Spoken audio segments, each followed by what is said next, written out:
Kasi pagkakalam namin, UPS ang nag-malfunction.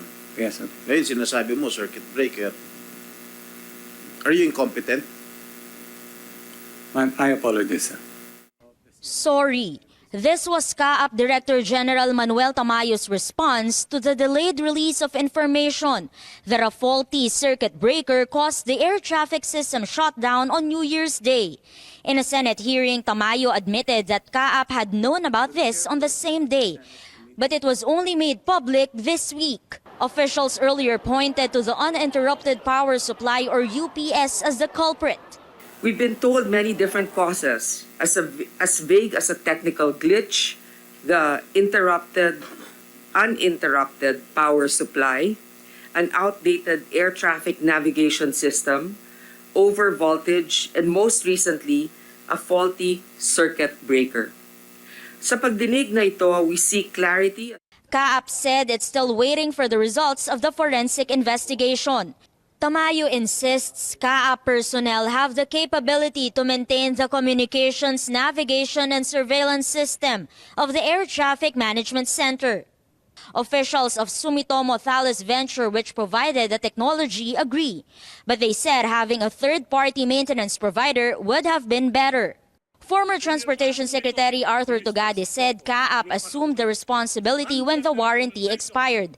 He also denied allegations that he diverted 13 billion pesos meant for a backup air traffic management system to other airport projects. Isipin ho natin na yung CAAP is an autonomous independent body. GOCC, may sariling budget ho yan. Na hindi ka pwedeng magpalipat-lipat dyan. Criminal ho yan. At abogado rin ho naman tayo. Hindi naman ho tayo gagawa ng ganyang kalokohan.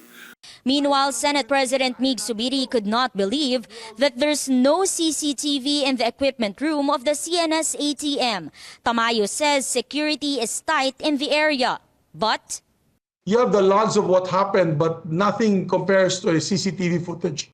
You may have qualified people to look at these facilities, well-trained, but it could also be negligence on their part. They go in there, they make a mistake on what they connect, and you will never know because it is their word against yours. for Senator Risa Ontiveros, it's clear that what happened was not an act of God and that someone should be held liable. The senator says the Philippines got lucky there was no airplane collision, something that almost happened according to confidential sources. There was a report that the paths of two planes were dangerously close to each other and could have resulted in a mid-air collision, a tragedy narrowly, fortunately, avoided. Senate Committee on Public Services Chairperson Grace Poe says rather than a punitive approach, the priority should be finding out the truth for the welfare of passengers. She estimates up to 2 billion pesos in damages for the 65,000 affected travelers. If we estimate a $500 cost for each passenger in aborted flights and in transit, wasted fuel, accommodation, food, rebooking, lost time, lost baggage, staffing, overtime wages, emotional damages, etc., that would easily be $30 to $40 million in impact. CAAP again apologized for all the trouble. We take full responsibility and accountability for what happened. CAAP says it's negotiating with the Sumitomo Thales Venture for the maintenance of the country's air traffic management system. Eimor Santos, CNN Philippines.